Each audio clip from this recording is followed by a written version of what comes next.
રહ્યા છે। ગૃહ રાજ્યમંત્રી હર્ષ સંઘવીની દરમિયાનગીરી પછી પણ સાબરકાંઠા ભાજપમાં ઉકળતો ચરુ છે। જિલ્લા પંચાયતના સભ્ય અસારી સલમાબેને ગંભીર આરોપો લગાવ્યા છે। ગૃહ રાજ્યમંત્રીએ કાલે જાતે જઈને દરમિયાનગીરી અને સમજાવટ કર્યા પછી પણ વિવાદનો વંટોળ શાંત નથી થઈ રહ્યો। જિલ્લા પંચાયતના સભ્ય એવા અસારી સલમાબેને મીડિયામાં નિવેદન આપી સ્થાનિક ધારાસભ્ય અને પક્ષના નેતા વિરુદ્ધ ગંભીર આરોપો લગાવ્યા। આદિવાસી સમાજ અને મહિલાઓનું સ્થાનિક ધારાસભ્ય અપમાન કરતા હોવાનો આરોપ લગાવવાની સાથે સાથે હર્ષ સંઘવી સાથે મુલાકાત ન કરાવાઈ હોવાનો સલમાબેને આરોપ લગાવ્યો।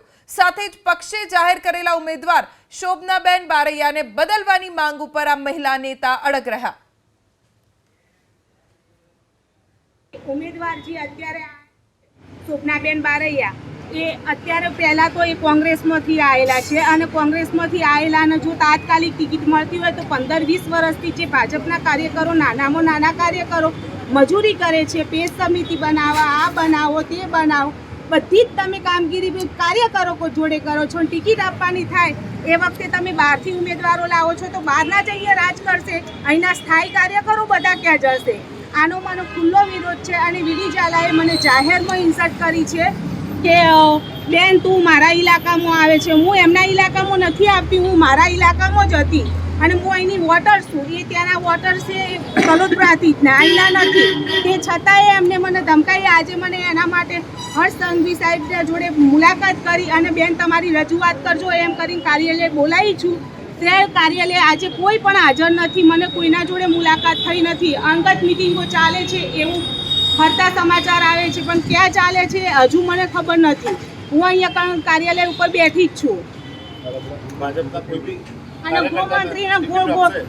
ગૃહમંત્રીના ગોળ ગોળ ફેરવી અને લઈ જાય છે। કોઈ જગ્યાએ સ્થાયી કોઈ ચર્ચા ચાલતી નથી અને ભારતીય જનતા પાર્ટીના જે કાર્યકરો છે એમને જ ટિકિટ મળે એવી મારી ખાસ છે। નહીં તો આ વખતેની ચૂંટણીમાં આદિવાસીના અમારે 7.5 લાખ વોટ છે, એ વોટમાંથી એક પણ વોટ નહીં પડે અને આમ જનતા જેટલું પણ કરે છે, જેટલા ક્ષત્રિય સમાજના વોટ છે, જેટલા પટેલોના છે, એ બધા વોટોને હું કવર કરી અને કહીશ કે તમે આ બહેનોનું જો આવી રીતના અપમાન એમએલએ કરતા હોય તો એમના સન્માન માટે કોઈ તમે કરી નહીં શકતા તો કાલે ઉઠીને તમારે અને હું જિલ્લા સદસ્ય જામડા જિલ્લા સદસ્ય છું। હું આખી સીટનો નહીં આખા સાબરકાંઠામાં અરવલ્લીમાં બધી જગ્યાએ બહિષ્કાર કરાવરાઈશ। એક નારી તરીકે હું મારી શક્તિ બતાવીશ। સાબરકાંઠાનો વિવાદ હવે ઉકેલવા માટે ખુદ મુખ્યમંત્રીએ સક્રિય થવું પડ્યું છે। સાબરકાંઠા અરવલ્લીના નેતાઓને મુખ્યમંત્રીનું તેડું, ધારાસભ્યો સહિત સંગઠનના નેતાઓ પહોંચવાનું શરૂ થઈ ગયું છે। ઈડરના ધારાસભ્ય રમણભાઈ વોરા બેઠકમાં પહોંચ્યા, સાબરકાંઠા બેઠકના ક્લસ્ટર પ્રભારી બાબુભાઈ જેબલિયા પહોંચ્યા, સાબરકાંઠા જિલ્લા ભાજપ પ્રમુખ કનુભાઈ પટેલ ગાંધીનગર પહોંચ્યા। અમારા સંવાદદાતા વિપુલ બાલધા પાસેથી વધુ જાણકારી પ્રાપ્ત કરીશું। વિપુલ, સાબરકાંઠાનો વિવાદ એવું ચગડોળે ચડ્યું છે ભારતીય જનતા પાર્ટી કે ખુદ સીએમ ને વચ્ચે પડવું પડ્યું। કોણ કોણ અત્યારે આ બેઠકમાં પહોંચી રહ્યું છે, શું વિગતો છે? જી બિલકુલ, જ્યારથી લોકસભા ઉમેદવારની જાહેરાત સાબરકાંઠા વિસ્તારમાં થઈ છે ત્યારથી જ વિવાદનો જે સૂર છે તે હજી સુધી નથી શમી રહ્યો।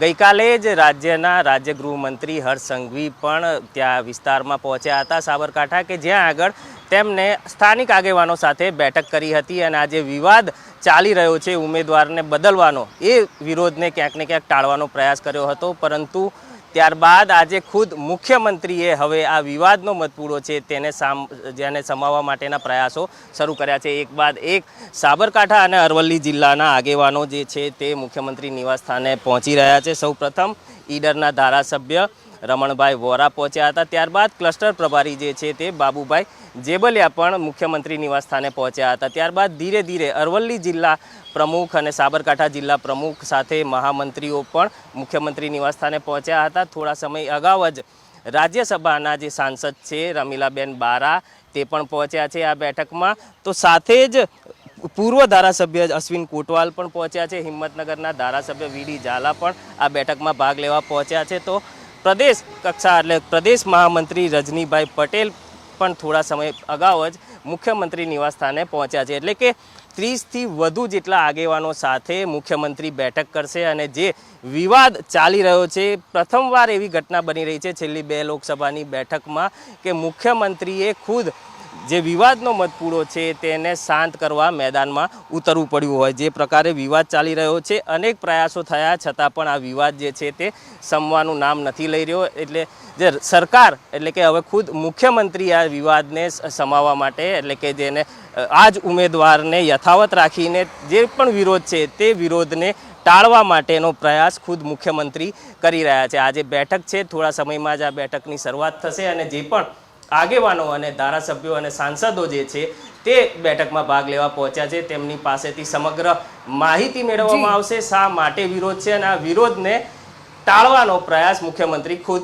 આજની બેઠકમાં કરશે. જી.